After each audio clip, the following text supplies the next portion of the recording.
keeping you informed and engaged. Now more than ever. This is Seculo. We want to hear from you. Share and post your comments or call 1-800-684-3110. And now your host, Jay Seculo. Hey everybody, we're going to get to a discussion about a major case, but I've got a significant announcement to make, and that is the passing of our friend, founder, and mentor, Dr. Pat Robertson. Went to be with the Lord last night, early this morning, actually. I had the chance to be with Pat about 6-8 weeks ago with our chairman of the board of Regent University, another organization that Pat had founded. We spent some time with Pat, and it was a great time to be with him. I've known Pat Robertson for most of my professional legal career. He, as I said, he founded the American Center for Law and Justice. We met at a Holiday Inn in Chesapeake, Virginia, back in 1990. I just argued the Mergens case at the Supreme Court of the United States, and Pat said, let's form an organization, which he then did, and I joined as the chief counsel. And as I said, that was, my goodness, 34 years ago. And we're going to continue that legacy. But this is a man who God used tremendously, both in my life, in the life of our organization, but also globally. Operation Blessing, CBN, the 700 Club, Superbook, the list goes on and on. These were all initiatives started by Dr. Pat Robertson. His wife, Dee Dee, passed away 2 years ago. She also was a really, in a very real way, a founder of CBN and the 700 Club. That's where you all know him most, of course, is from the 700 Club. He also ran for president, credibly ran for president in 1988 as a Republican, and came number 2 in Iowa and a couple of the other caucuses and primary states. So he's a man that's had tremendous influence, and he's going to continue to have that influence. We're praying, of course, for his family. I know this family very well. The ministries, the activities of CBN and Regent will continue. Of course, the ACLJ, we're in court today. That work will continue, which is exactly what Pat Robertson wanted to see. His ideal was to build a legacy for generations. Christian Leadership to Change the World is the touchstone of Regent University. Our main focus has always been to stay in the courts and stay engaged in public policy. Pat also formed the political organization, the Christian Coalition. So you look at all of these things that Pat started and the impact they had, it changed the face of politics. I mean, most of the major newspapers and other sources that are putting out information about Pat right now are saying that he changed the political landscape in the United States, as well as touching the spiritual lives of so many people. So again, from all of us, our prayers and thoughts with the Robertson family. There'll be a celebration of life service soon. We'll keep you posted on that. And again, I can't begin to tell you the impact that Pat Robertson had on me and our organization. He was a constant source of encouragement. I mean, this tremendous insight, Yale Law School graduate. So he had a very good understanding of the law. He went into business rather than pursuing a legal degree, a law practice. He worked for investment companies, and then, of course, started with $70 CBN, one radio station in Chesapeake, Virginia. And now it's a global ministry touching lives, or you can't even count the number of countries that CBN's in. But again, our work at the ACLJ was founded by this great man, and our work at the ACLJ will continue. That's what we can do for Pat. What he would say is go to court. And as I said, I was with him just a couple of weeks ago, and he was, this was a guy that we were praying for him, but the last thing he asked for was, how can I pray for you? And that's how he was. That's how Pat's whole ministry was.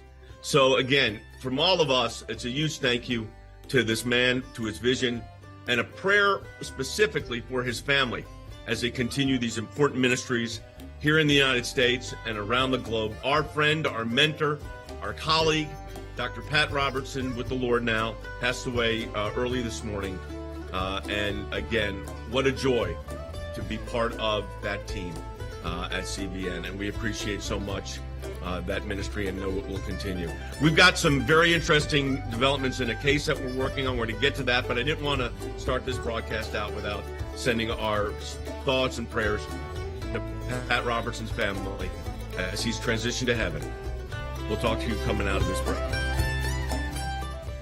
When we see something, when we hear something, When we're concerned about an issue, we don't just talk about it. We do something about it. And that goes to our Government Accountability Project. If we allow leaders in Washington, D.C. to make decisions behind closed doors, unaccountable to the people, then we are going to get skewed and corrupt decisions. There are lots of other places that do lots of important work for America, but the ACLJ has taken up a lane which is irreplaceable. The Freedom of Information Act, that's a statute that allows us to get information from the government. It starts with a letter from our offices in Washington to these agencies, and it says, give us this information on these topics.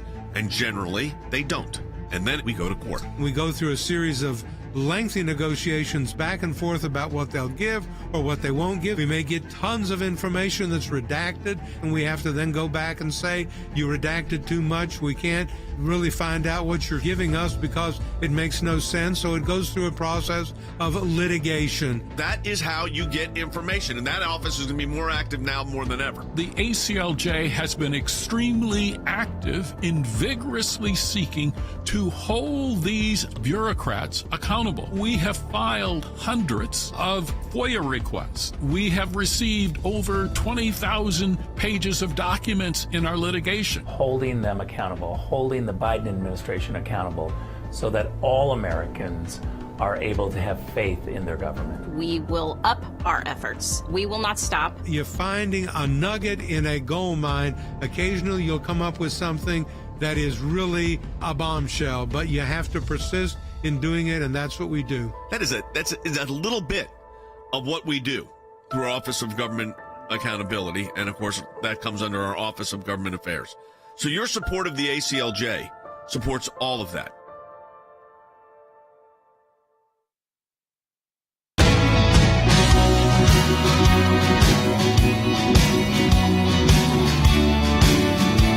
Taking your calls at 1-800-684-3110. We are fighting back, whether it is just absurd, the pornography forced to be read by a teenage student in a public school drama class where they had no choice. It wasn't the monologue that they wrote, but the teacher then, of course, the harassment that followed when the mother tried to go to the school board meeting and read just the monologue, that was shut off, and we're fighting back. And we'll get more into that. If you missed that last week, it's up at aclj.org. And a little bit later in the show, we can remind you about some of more of the facts there. I mean, there was even a contact made, like physical contact made against this teenage student. So the complaint is not only on the First Amendment issues, but even alleges assault and battery because of how the student was treated by the school, even after promises that they would not be, for instance, put in a room with only a male faculty member. They broke that promise, put in a room only with the teacher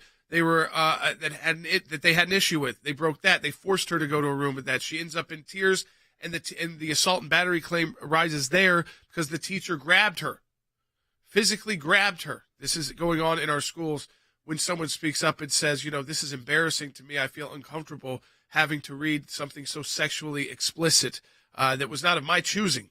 By the way, this was pick it out of the hat. And think about, again, the other student being put in that position. We even heard from a parent who called into the radio show, and we're checking with them, and said that they had a student in the class. The students quit that class.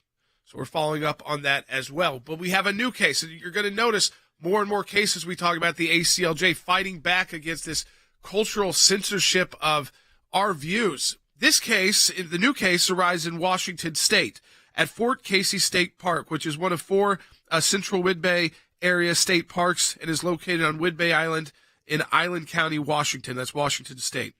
Gary Formals is a retired U.S. Navy chief and retired general contractor who's volunteered at the park for more than 10 years. His volunteer duties included checking in park visitors, answering questioning, monitoring campsite. In exchange for his duties, he was allowed to camp for free in the park for 3 months each spring and fall. In addition to volunteering his services at the park, he was also a part-time employee. As an employee, he worked on equipment as an equipment operator and groundskeeper for over 6 years. His work was recognized in 2019. He was awarded the Award of Excellence and Volunteer of the Year.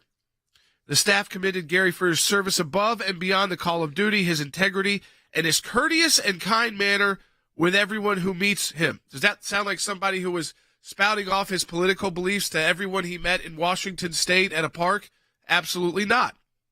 He has been described as indispensable. Another park representative explained that she doesn't know how we would run the park without him, to be honest. Now, when he was either serving as a volunteer employee, he wore a jacket with a state park emblem or a vest or hat. He never spoke about nor wore items expressing his religious or political beliefs to visitors in the park while fulfilling his host or other duties, both volunteer and paid. He drove his personal pickup truck to and from the park where he volunteered his service and worked as an employee. Since 2016, so he got that award 3 years after 2016, he's displayed several bumper stickers on the back window of his truck. Some of those pictures include Trump stickers. Okay, like a lot of people who are a lot of veterans and a lot of people on their trucks display political stickers on their private vehicles.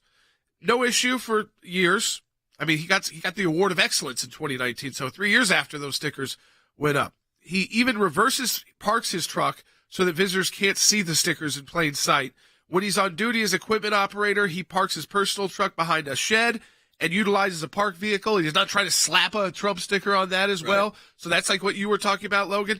When he's doing park duties in a vehicle, he's using a park vehicle that has no political stickers at all, which is right and fine. At no time prior to April of this year, anyone ever told him to cover or remove his bumper stickers. Till April of this year. Of this year. Okay, so we're talking 2023. 4 weeks ago. And 7 years ago is when he put the Trump stickers on his car, 2016. On April 3rd, 2023, a defendant in the case, one of the park staff, forwarded an email that said, please remove the insurrectionist propaganda from Fort Casey campground. And then you see the staff saying, well, I don't even think this is a big deal. This is his private vehicle. And then they try to use their policy on not talking about politics and not utilizing politics to target his personal truck, which even some of the staff said they didn't believe was correct. But ultimately, he's given the ultimatum. Take off the stickers or quit volunteering and you lose your job. He chose to stand up for his First Amendment rights, that this is his private vehicle. He doesn't talk politics in his role as a volunteer or staff. He doesn't wear political things in his role as a volunteer or staff. He drives a park vehicle when he is on park duty, so he's not driving that personal vehicle. This is just how he gets to and from work, like so many of us do. And then there's a lot of people who drive to and from work and then get in another vehicle for work. We don't judge them based off what they have on their personal vehicle. They have a First Amendment right just like you and me. They shouldn't be banned from volunteering. People who get the Award of Excellence are now being shut down and called insurrectionists because they support the leading Republican candidate for President of the United States and a former President of the United States. Because one person complained.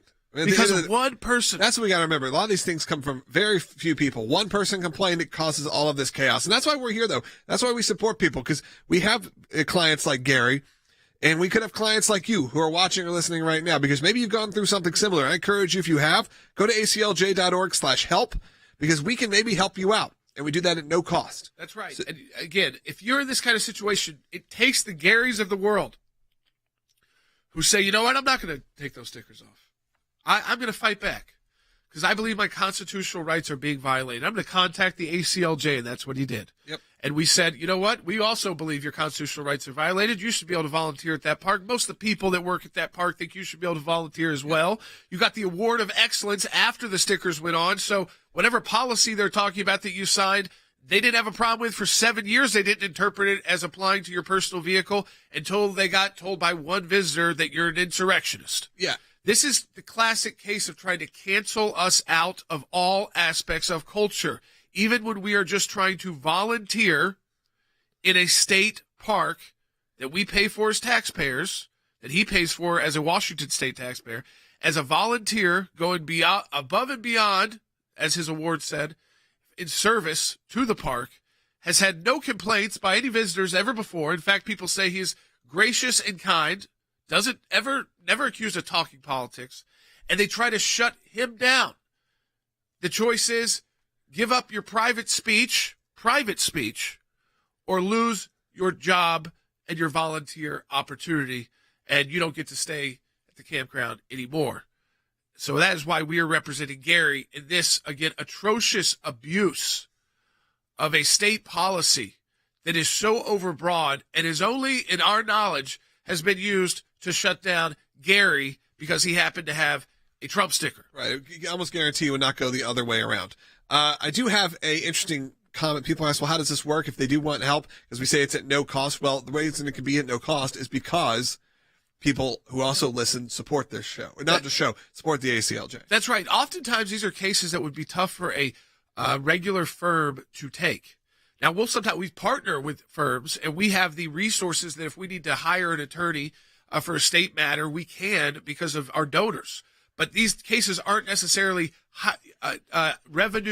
provide enough revenue for a normal firm to be able to operate. So with a nonprofit organization, legal organization like the ACLJ, we can take the cases that preserve the core constitutional rights of Americans at no cost to them because of our donors, because you support the work of the ACLJ. This is an example of that work in action. Same thing goes for the case out of Nevada, representing the parents and the daughter forced to read that pornographic monologue in class, and then the way they were mistreated by the school. And then the school board saying that you can't, this is too obscene to read at the school board meeting, which was adults. So we're able to do this because of our donors.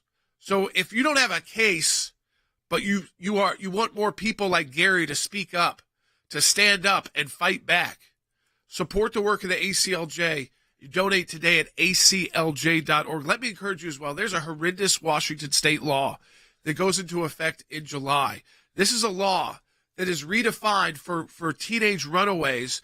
What is a condition that you would not contact the parents? And the two new conditions are an abortion.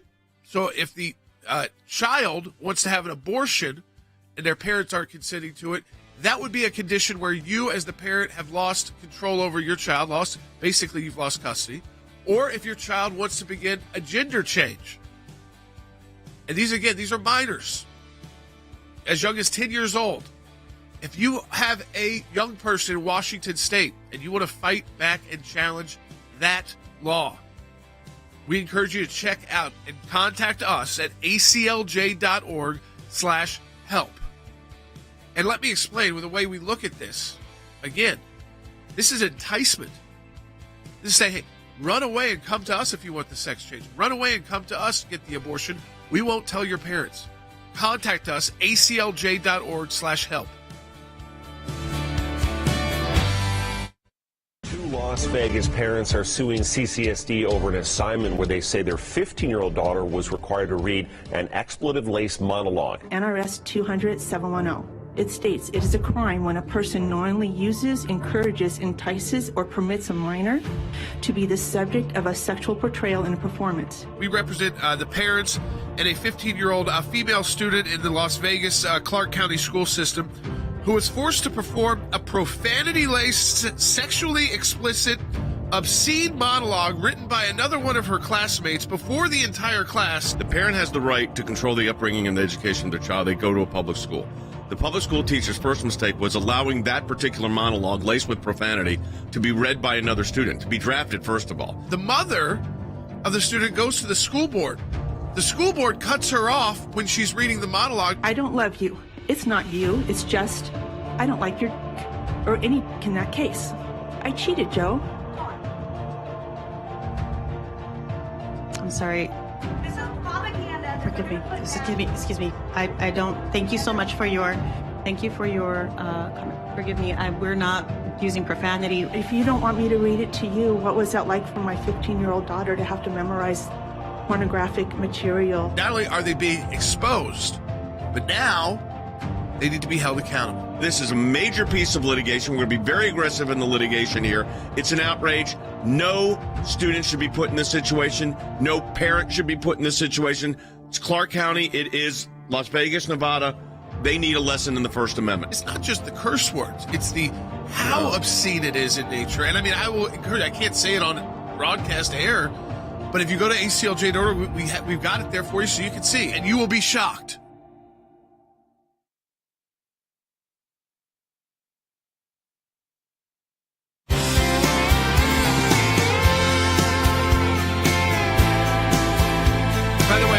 today, we're going to talk immigration. We're going to talk what's happening over the weekend. We're going to get into some of the news as well. Mike Pompeo is going to be joining us as well to talk about some of those issues, so you don't want to miss that. But we do want to focus on some of this ACLJ new work, new cases that have been filed, ones that we think you'd be particularly interested in our audience, whether you watch our broadcast or listen to the broadcast, especially if you are a donor to the ACLJ. It's your donor dollars in action, representing these clients, standing up for their First Amendment rights, standing up against in Washington State cancel culture, in Nevada standing up for parental rights, and again against a 15-year-old forced to read what the school board called pornographic. Stop reading that. They told the mom, stop reading that's pornographic, that's obscene. But it's okay for a 15-year-old who didn't choose, by the way. Make matters worse, they didn't write that and choose, oh, I want to perform this. And then someone complained. No, they had to put their monologues in a hat, and they draw a random one, and then they had to memorize and perform that. So it caused emotional distress, and then how the school handled it was just horrendous.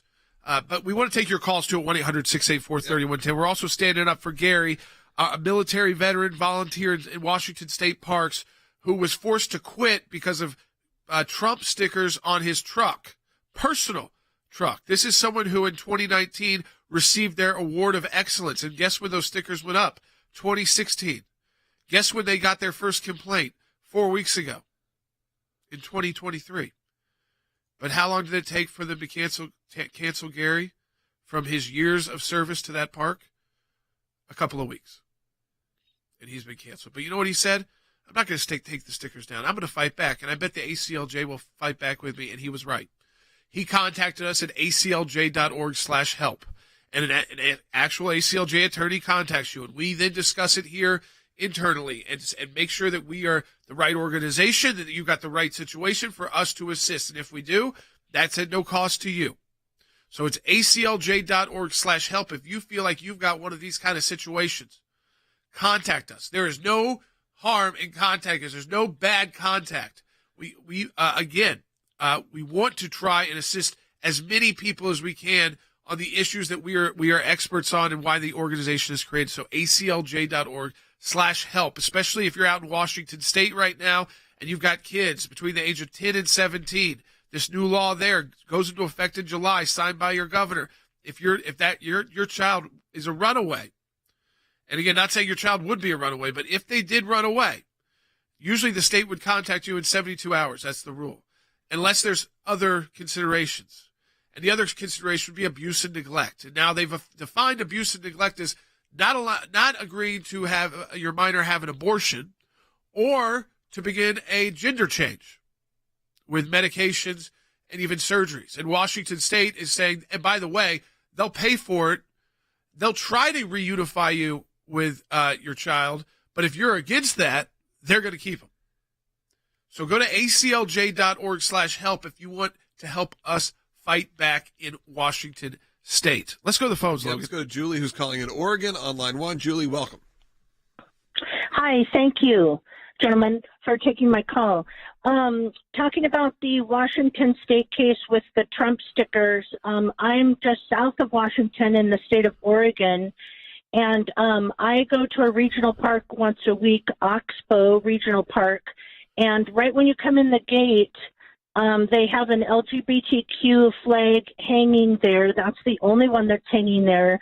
And then as you go by the ranger station right on the front has all four corners of these flags, the LGBTQ flag first, the BLM flag second, the American flag next.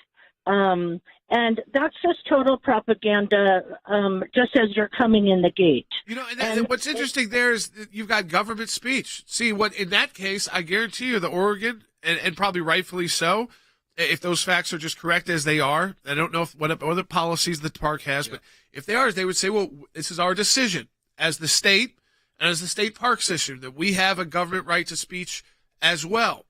So would they then, though, apply there and tell you if you were a volunteer in that park, but you can't have a Trump sticker on your personal vehicle after you've been given an award of excellence? I mean, that does seem like it's the double standard you see. The government can push its ideas, but you just want to volunteer. You're not even trying to push your ideas. This is just what's on your personal vehicle. And that still means you have to choose between your job, a job you love, a job you've been awarded for, and your volunteer work, or your First Amendment rights. And again, someone who has been working there for over a decade, had those stickers since 2016, and someone emails in 2023 complaining that they're insurrectionist stickers. That's what starts this whole, again, unconstitutional action against our client. We are fighting back for your First Amendment rights. We are fighting back against this insane woke culture that is encouraging a 15-year-old student to read a pornographic, explicit monologue in front of her class that she didn't even write. Okay, so it's not even that situation where other students could have, were complaining. She was forced to perform it, and then when she was upset about it, her mother goes to the larger school board. They only let her get about a minute in. Can we play that? Let's play that, because, again, these are all adults. Hear how they react. This will be horrifying for me to read to you, but that will give you perspective on how she must have felt when her teacher required her to memorize this and to act it out in front of her entire class. I don't love you. It's not you. It's just, I don't like your dick, or any dick in that case. I cheated, Joe. I'm sorry. This is propaganda. Forgive me. Excuse me. I don't. Thank you so much for your. Thank you for your comment. Forgive me. We're not using profanity. Simply, this is a public meeting. I asked for decorum. If you don't want me to read it to you, what was that like for my 15-year-old daughter to have to memorize pornographic material? So there you go. One sentence, Logan. I mean, if you go to aclj.org, you will see that's nothing compared to what the rest of it is. Yeah, but of course you couldn't make it through one sentence without people starting to yell and scream in the back, and then obviously you hear, we're not going to tolerate that kind of language here. They do not want they don't want the public to know, including the parents, what their kids are being taught. They really don't. They shut it down. Because you know what? They're still a little embarrassed. Oh, they got to be panicking when she starts reading those things, because it's not like anyone would want their kid doing that. You think that? But a lot of these school boards, Logan, we see the curriculum. It's pretty bad. I think the school boards and the people at school may, but the actual parents wouldn't. They know once it's exposed that this is what's going on in your classroom. No, so the school board tries to shut it down, act like, no, move on. Thank you, moving on. Treat her like she's some crazy person or something. She's just reading the monologue that the teacher at their school forced her daughter to perform. We're fighting back there at ACLJ. You can learn about it at aclj.org. If you think you need legal help, you contact us, aclj.org/help. We're taking your calls at 1-800-684-3110. We want to challenge that Washington state law. If you're there, if you've got children between the age of 10 and 17, we want you to contact us at aclj.org/help. That's right. Reach out and go to aclj.org also for not only that, for incredible content. If for some reason we lose you, you're on some of the terrestrial stations and only pick up the first half hour, join us live. We got another half hour coming up. We got Mike Pompeo joining us. You're going to want to hear it. Find us broadcasting later on all the podcast feeds, as well as on all social media platforms. Search for ACLJ, Jordan Seculo. You can find us broadcasting there as well. And again, aclj.org if you think that we could use our help, or if you want to support the work we're doing. We'll be right back.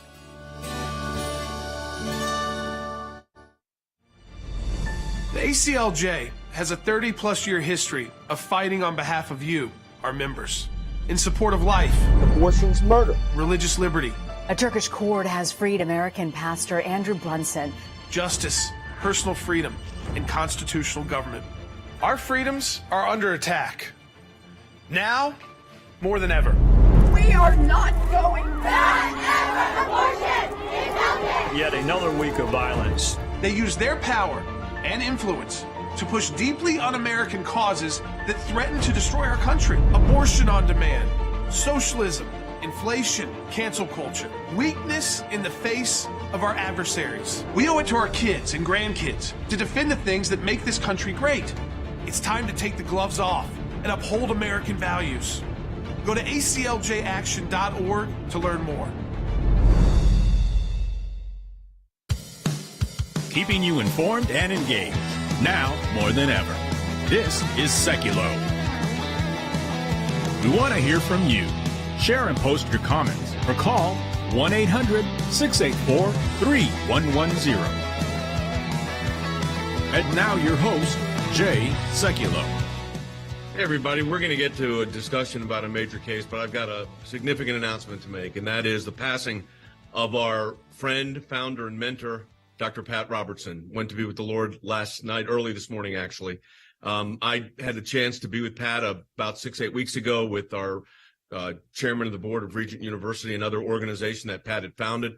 We spent some time with Pat, and it was a great time to be with him. I've known Pat Robertson for most of my professional legal career. He, as I said, he founded the American Center for Law and Justice. We met at a Holiday Inn in Chesapeake, Virginia, back in 1990. I just argued the Mergens case at the Supreme Court of the United States. And Pat said, let's form an organization, which he then did. And I joined as the chief counsel. And as I said, that was, my goodness, 34 years ago. And we're going to continue that legacy. But this is a man who God used tremendously, both in my life, in the life of our organization, but also globally. Operation Blessing, CBN, the 700 Club, Superbook, the list goes on and on. These were all initiatives started by Dr. Pat Robertson. His wife, Dee Dee, passed away 2 years ago. She also was a really, in a very real way, a founder of CBN and the 700 Club. That's where you all know him most, of course, is from the 700 Club. He also ran for president, credibly ran for president in 1988 as a Republican, and came number 2 in Iowa and a couple of the other caucuses and primary states. So he's a man that's had tremendous influence, and he's going to continue to have that influence. We're praying, of course, for his family. I know this family very well. The ministries, the activities of CBN and Regent will continue. Of course, the ACLJ, we're in court today. That work will continue, which is exactly what Pat Robertson wanted to see. His ideal was to build a legacy for generations. Christian Leadership to Change the World is the touchstone of Regent University. Our main focus has always been to stay in the courts and stay engaged in public policy. Pat also formed the political organization, the Christian Coalition. So you look at all of these things that Pat started and the impact they had, it changed the face of politics. I mean, most of the major newspapers and other sources that are putting out information about Pat right now are saying that he changed the political landscape in the United States, as well as touching the spiritual lives of so many people. So again, from all of us, our prayers and thoughts with the Robertson family. There'll be a celebration of life service soon. We'll keep you posted on that. And again, I can't begin to tell you the impact that Pat Robertson had on me and our organization. He was a constant source of encouragement. I mean, this tremendous insight, Yale Law School graduate. So he had a very good understanding of the law. He went into business rather than pursuing a legal degree, a law practice. He worked for investment companies, and then, of course, started with $70 CBN, one radio station in Chesapeake, Virginia.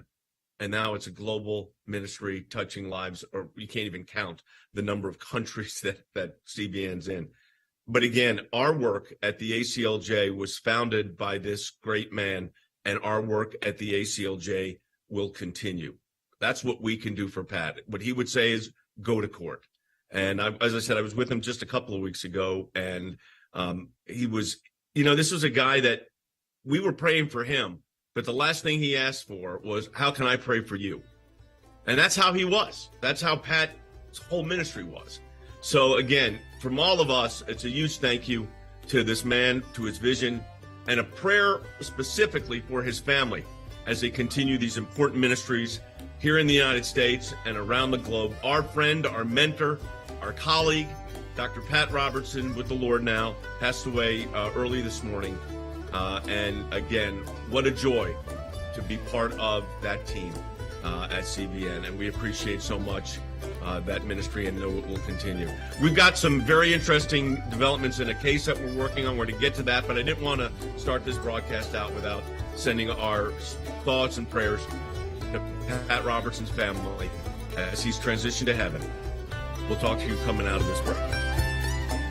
In my time in service, both as the CI director and as Secretary of State, I watched the good work that the ACLJ was doing here in the States and all across the world. The ACLJ's work at the UN, overseas with the European Court of Justice, is incredibly important. We have on our team lawyers, non-lawyers as well, that are policy experts. They're all engaged in foreign policy issues. We have been focused on protecting the nation state of Israel, particularly before the United Nations. We don't shy away from the battles that are going on at the UN and just complain about them. We actually try to go in and do something positive and actually affect change. The risk of an incomplete or unsolid relationship within the United States of America and Israel is real. Israel is very important to the ACLJ, and we will always fight for Israel's rights. We had a series of cases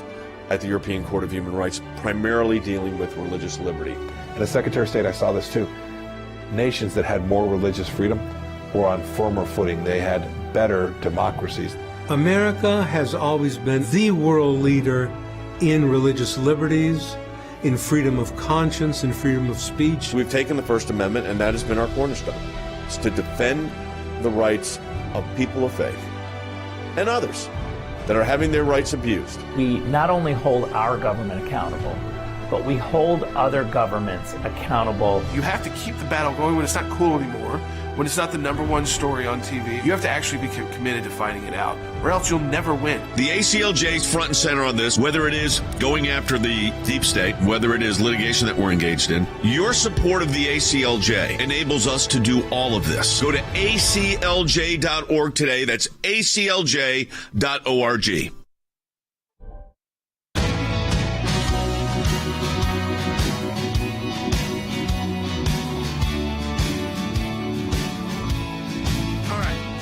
So, you've got students in Hunter College. It's a city university in New York.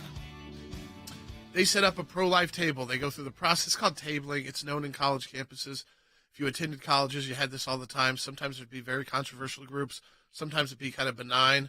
And, of course, sometimes military recruiters, job recruiters. The list goes on. They set up, but a lot of times it's for on-campus organizations to recruit new members. So the pro-life group does it, Students for Life. And then a professor who I don't know if has any connection to these students whatsoever just sees the display and loses it on these students. I want to walk you through all of it because we haven't even played the worst part yet. I know that sounds hard after you've already seen a machete to a New York Post reporter's neck. It actually gets worse. But for those people just joining us, let's show you what happened on May 2nd at Hunter College to those students at the pro-life table. You're not educating. This is propaganda. What are you going to do, like anti-trans next? Is that what you're going to do next? I mean, no, we're talking about abortion. This is bull. This is violent. You're triggering my students. Oh, I'm sorry about that. No, you're not. Because you can't even have a baby. So you don't even know what that is. You don't even know what this is. Get this out of here. Notice that the students didn't push back or fight back. They let her have her rage. They know better. She had her violence. And guess what? The teachers union said they stood by Rodriguez against right-wing anti-abortion backlash.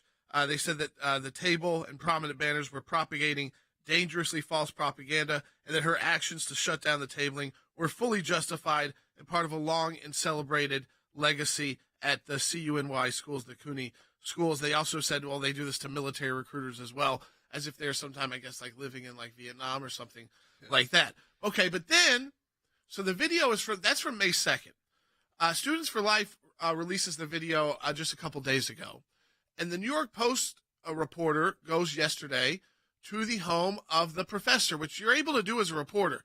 You don't have to talk to the reporter. You don't have to answer the door if you don't know who it is, or if they say they're from a news organization, you can just keep your door closed. But Professor Rodriguez, she did not do that. Take a listen to what she first did. Away from my door. Get the away from my door. Let's get out of here. You can't do that. Okay, and while we have time, let's like try to get a split screen of that, a quick copy, because she had a machete on the neck of that reporter.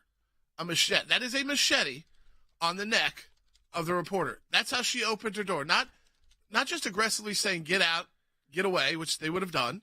No. She takes out a machete and puts it on his neck. But then it gets worse. You're starting to see, if you're watching the broadcast, it gets worse. So they leave. But what does she do? She chases them down the streets of the Bronx with a machete out, which, by the way, if law enforcement was around, could have turned into a very, very dangerous situation very quickly.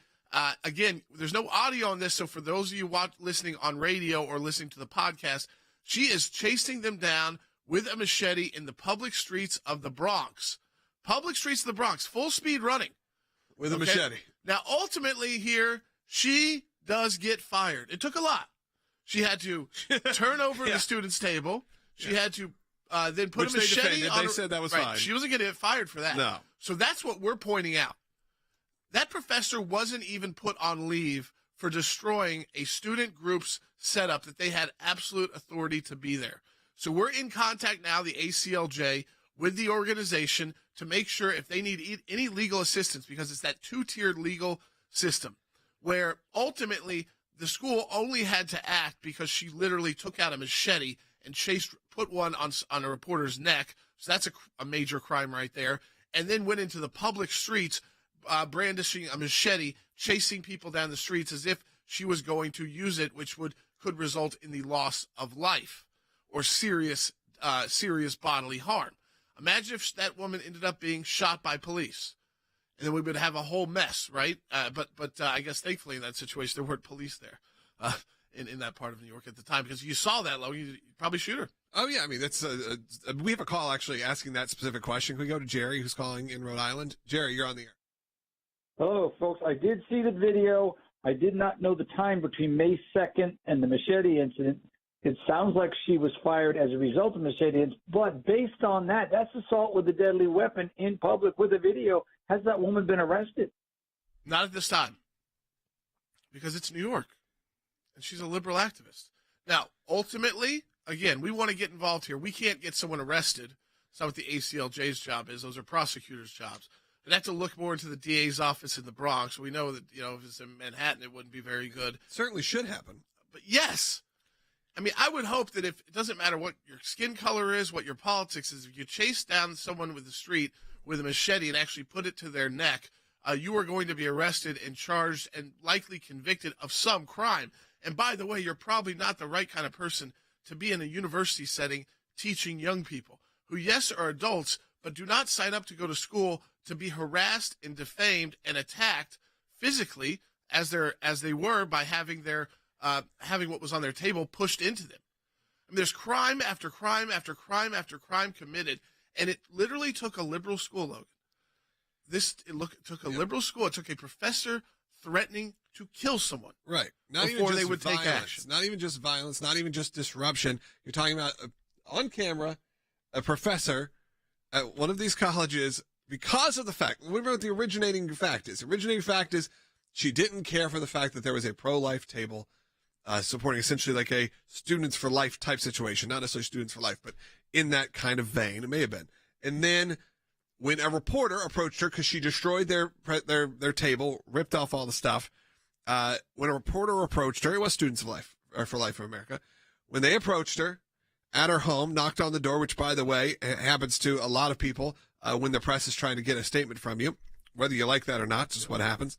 Instead of ignoring the door, instead of yelling, hey, go away, I'm not going to talk to you, or no comment, opens the door, pretty much says I'm not going to be talking to go away, and then grabs a machete and pushes it towards someone's throat. They leave, and on the way out, she thought, you know what? That's not enough. I'm going to chase this person down. And that third final act of aggression, all based on the fact that she destroyed a pro-life student group's table of brochures, was enough to finally get her fired, but still not quite arrested, not quite really having justice served just yet. But hopefully we're going to get involved in that. Yes, it's Hunter College says she has been relieved of her duties at Hunter College effective immediately and will not be returning to teach at the school. But what else will she be returning to do? Yeah, obviously they're very careful in the way they word things. So that's listen, they're in a situation, they got to fire someone. I understand that. They have to go through that process. Never fun and never easy. But she should have been fired the moment she attacked the students at least put on a long-term leave and investigation done. Because if she's treating students like that at a at a public setting on campus where they are legally there to table for a political cause she might not believe in, but she can't attack them physically. She could get into a discussion with them, but she can't curse at them, push them, throw their table back at them and their materials back at them. That alone should have been enough. It shouldn't have taken a machete incident. I mean, how crazy is it that we're saying that? A machete incident to have her relieved of her duties as a teacher. I have a feeling she ends up somewhere inside the system, the education system there. It's huge. She just might not be a professor for a few years while this has got attention on it. That's why we want to get involved with the ACLJ. We're working on, we don't just talk about these issues. We always try to find ways that we can assist those who have been wronged. The first group who was wronged here was those students on campus. And think about how this silences speech on campus. If this could happen to you, and then you see these teachers are crazy enough to pull out a knife, a machete, are you just going to shut up in class? It has the effect, which is a First Amendment issue, of silencing and freezing out speech, which is the opposite of what college is supposed to be about. Yep, absolutely. Hey, I'd love to hear from you. There's a lot of calls coming in at 1-800-684-3110, 1-800-684-3110. We'll get to some of those coming up. We'll also continue on the discussion. We only have about a minute and a half, so why don't we save Steve? We'll save you for the next segment or two. But we are going to take some mini calls, so give us a call at 1-800-684-3110 and continue talking about some of the other ways that the ACLJ is getting involved coming up in the next segment. Yeah, absolutely right. There's, again, an attack by the Biden administration on so many of the cases we've won and victories we've had and laws on the books to make it clear about, like Bible clubs on campus and student religious freedom on campus. And they have started wiping those from the Federal Register. So we're going to talk to Abby Sutherland, senior counsel with the ACLJ, about that, but also a victory we had in a similar situation. A student, it still happens where a student brings a Bible to school and gets told by the school to take that Bible home. You can't have that here. It's still something we deal with since our founding of the ACLJ and that we're dealing with in 2023. If anything like this has happened to you, and it doesn't have to be as extreme as a machete incident, for goodness sakes, but the Bible, being told you can't bring your Bible to school, or having your tabling destroyed at a college campus by someone who works for the college, you need to contact us so we can represent you and make that wrong right. So you contact us at aclj.org/help. When you fill out the information, you will be contacted by an ACLJ attorney. And of course, we do all this work for free because of our donors. Donate today at aclj.org. Just when you thought college campuses couldn't get any nuttier, well, something happened when pro-life students at Hunter College encountered Shalene Rodriguez. They say she's a professor. You're not educating. This is propaganda. What are you going to do, like anti-trans next? Is that what you're going to do next? I mean, no, we're talking about abortion. This is bull. This is violent. You're triggering my students. Oh, I'm sorry about that. No, you're not. Because you can't even have a baby. So you don't even know what that is. You don't even know what this is. Get this out of here. I think she was mostly offended by our general presence on campus. Our tabling was mainly about chemical abortions and the harms of chemical abortions for mothers and for the children involved. But I don't know if she looked at our supplies before she came and started to berate us. Away from my door. Get the away from my door. Let's get out of here. You can't do that. We just wanted to speak to this woman. We thought we might have a chance, given that she's obviously passionate about her beliefs, and maybe if we showed up to her door, she'd be willing to grant us an interview. We in my career, I've knocked on 10,000 doors, hoping for interviews, and once in a while, you get one. And I thought this might work out, but I got a bit of a surprise when she opened the door. This was a first for me. She first verbally threatened to chop us up with the machete, and then proceeded to come out of her apartment brandishing the blade and pressing it against the side of my neck for about a second. And then she, I guess, realized she was being recorded and went back inside. Now, Hunter College released a statement condemning her actions and noting that she has been fired.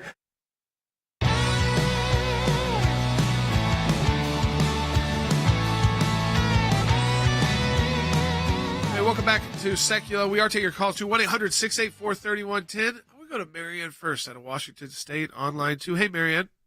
Thank you very much for taking my call. Thank you. A couple of comments that I had to make. Number one, I'm a supporter of what you do, and I have used you in the past, and that's been really great. That state park they were talking about is one of our favorite places to go and to camp, and we have loved that place for years. So it's just irritating as all get out to hear that. So thank you for that. Absolutely. Absolutely. You know, it's interesting because it's a policy. Listen, when Gary, our client, Gary Formals, signed the policy, it reads as public contact and communication. The way he read it and the way they read it at the time, because he had the stickers on since 2016 and he won the Award of Excellence in 2019, and it wasn't until someone complained via email in 2023, a few weeks ago, that he was told to take the stickers off or quit. So basically fired. That was for public contact and communication. That's like if you're going to be in a park outfit or uniform, you're not going to express your personal political views. That's normal. And he was never accused of doing that. Also, if you're going to a park, if you're driving a park vehicle, not your own private vehicle, but a park vehicle, you're not going to slap a political sticker on there. That would be, again, normal. That's normal in that kind of position. But it's like when you drive to go work for the federal government in your vehicle, that's one thing. You know, if you go drive to work at the state, so again, the policy that they're saying he violated, they only determined he violated 10 years into his service with the park. And the initial folks there, when they first got this email, said, I don't think there's anything wrong here. This is his personal vehicle, you know, that he parks and backs in, and people came. It's like someone had to go out of their way. Let's just have so there's one complaint. Someone went out of their way to call him an insurrectionist. This is a person who is a military veteran who volunteers his time to take care of a park, which is obviously, as we heard from listeners, a beloved place for people. Already being a hostile response, not a, hey, you know, I don't really like that there's political speech going on here. You know, I feel like we're in a public place, you know, or public parking place. Maybe it's not that. It's calling someone insurrectionist right up front. You know where they're coming from. You can imagine who this person is in your head, you know, who got this angry over a couple bumper stickers. Let's go ahead and keep the phones going. Let's go to Peter, who's calling in Alaska on line 1. And if you want to call in, give us a call, 1-800-684-3110, 1-800-684-3110. We got about 5 minutes until the end of the show, so you got a little bit of time to get your call in right now. Peter, you're on the air. Thank you for taking my call. And my concern is about the child that had to read the pornographic material. And I was wondering what the teachers and people are teaching our children, that they're thinking that, I mean, whoever wrote the material thought it was okay that they did that. So something's being taught. So that's my concern. And you know, it's interesting, Peter. In this case, one of the teachers' first responses was that, well, I actually edited this to make it less bad, less graphic. And it was even worse. And that was their response. Well, it was even worse. But I think you make a good point. The teacher didn't pull this from the hat and say, wait, this goes way over the broad, because even if you said the students could be very creative on their own, I'm not going to make another student randomly have to perform this. This is something, again, that would a lot of people would not only face public embarrassment, but like emotional distress, which are real violations of law here when we talk about that. Putting someone, especially a minor, in that kind of situation. So a teacher could have said, even if they hadn't been clear, you know what, this is not right for this exercise that we're doing. So I'm going to take this out. In fact, they thought they needed to edit it, so they were halfway there. But then when the teacher knew that the student was upset, they end up, against, by the way, the student's request, forcing her in a room with the teacher one-on-one, and the teacher assaults. Male teacher. Yeah, grabs her. It's just, you got to be clear also. We're talking about a 15-year-old kid. You got to be also, as a parent, you know, very vigilant of what your kid's homework is, what they're coming home with. Ask those questions, have those conversations, because this is an awkward, especially if you read this speech, this would be awkward for anyone to even read with their parent. Oh, yeah. So, you know, bravo to this student who actually brought this up to their parent, because I think a lot of them would have just done it and just said, you know what, I don't want to talk to my parent about this. This is super awkward. This is very uncomfortable. So, good for them for standing up. Let's go continue the phone calls. Let's go to Justin, who's calling in the state of Virginia. You're on the air. Commonwealth. Hey, thanks for taking my call. Not to sound lacking in compassion here, but just to switch subjects real quick. Why do we feel as though we owe illegal immigrants, anything? Shouldn't the onus be on the Mexican government to help handle this situation at least? It seems like it's pretty simple to figure out, but I don't know why it's so complicated. Yeah, well, it is simple to how you prevent illegal immigration. You build a wall. You spend more on border enforcement and technology. You make it more difficult to cross illegally. And you don't have policies, which, by the way, a judge, so don't let this one fool you, because it wasn't the Biden administration who wanted this. A federal judge late on Friday night said, by the way, you can't just let people out without a court date. If you're going to let them out with asylum claim, you have to give them a court date. So not just randomly let into the country. That was a district court judge. We'll see if that decision holds. I'm sure the Biden administration is going to challenge that. They wanted to just let people out and say, at some point in time, we're going to let you know when you've got a court date. We'll tell you when and where to show up. Like, people are going to do that a decade from now, or they're even going to be able to keep track of them a decade from now. So that's one of the issues, is just a failure in doing what we know we could do to make it much more difficult to cross illegally. And then I think you get to the second part. Illegal immigrants, what they're owed is to be returned to their to either their country of origin or the last place they were. Now, a lot of these immigrants are not Mexican. They are utilizing Mexico to cross the southern border, but they represent 121 different countries. So there are problems all the way down throughout South America. There are people flying in. If you're from Haiti and you got to Mexico, okay, you were traveling either by boat or air to somehow get to the U.S. southern border to cross in illegally to the United States. And there's groups of Haitian migrants. And listen, if you have a legitimate asylum claim, there's a way to do that. And if you cross into a bunch of countries that you're no longer in danger of, guess what? You're not supposed to be able to make that claim in the country that you just want to be in. It's the country that you're safe in. And so there's issues there. So we don't have to have this problem. Yeah, when there's hundreds of thousands of people, though, coming in, you also have to not just ignore it and say, well, it was on them. I think that's one of the things you brought up. Is why we have to figure out a solution to this. Also, I think one of the lies that's been told very much is that conservatives are not in favor of legal immigration. They kind of make it as a racist statement, saying it's impossible to have people immigrate legally because there's no space for them. So the people who have been waiting in line for years, if not a decade, who are going through the process legally, they are the ones who are being hurt the most, because the people are illegally jumping the line and taking their place in a country where they have gone through the process to get here legally. We want you to support the work of the ACLJ. We just talked about two of our cases that we just filed late Friday and last week.